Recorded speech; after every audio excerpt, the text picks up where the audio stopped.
You can never find truth. All you can do is find false, drop it and get rid of it. And eventually, when you can't get rid of any more false, what you're left with is the truth. How much false can you find? And there's lots in history.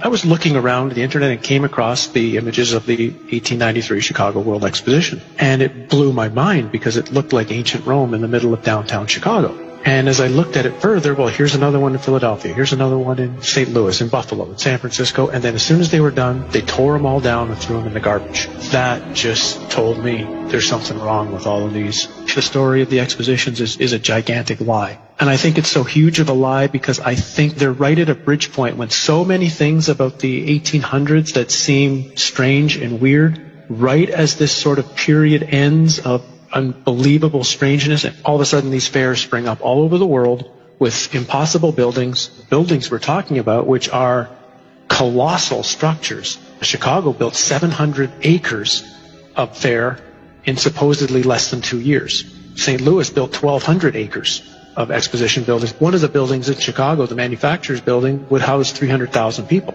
There's a giant statue in the middle of the lagoon. It was called the Golden Lady, and it was known as the Statue of the Republic. It was 65 feet tall. They say it was covered in gold leaf that had copper underneath, but others speculate it was actually made out of solid gold. So you're talking 65-foot high, potentially solid gold statue. We're talking giant structures and looking like ancient Rome with towers and domes and columns and the most fine, ornate pieces to them in these record, unbelievable times. Then as soon as they're done, chuck them in the garbage. Like Jackson Park is a swamp.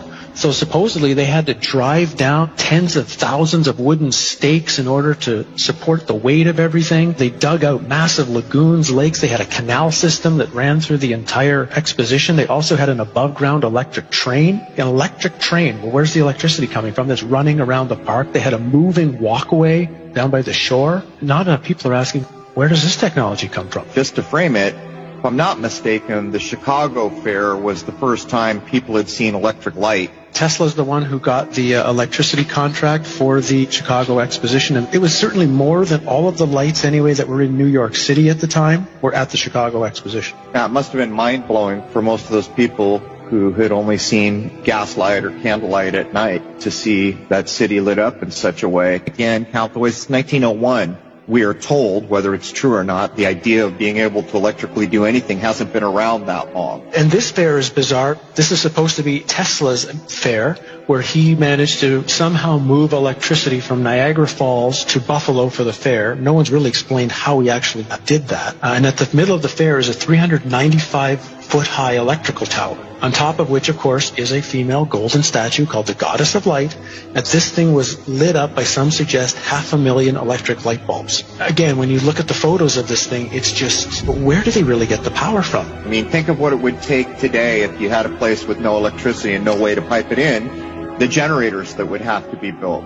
For example, there's a building that went up for the Barcelona exposition in 1888. It was claimed to be the fastest built building in the world, 5,000 square meters, capacity for 2,000 guests, 600 rooms, 30 apartments, and it was supposed to be built in 53 days. This is supposed to be a time of horse and buggy. The 2-year building times are actually impossible unless the two most likely theories would be either A, they had a technology that they're not supposed to have, and it really was built in that time frame. Even if they built them, they had to build them out of marble and stone in record time, or the buildings were already there. They'd been there for hundreds or thousands of years, fixed up, refurbished, repainted, hence the term whitewashed, which is the term that was used for the Chicago Exposition, which was paint all the buildings with this brand new spray paint that they had just developed to spray paint all the buildings in record time, so you couldn't tell if anything was old or anything was new. How long did these things tend to stay open? When they built these things, supposedly over 2 years, which is the narrative, how long were they there for? About 6 months.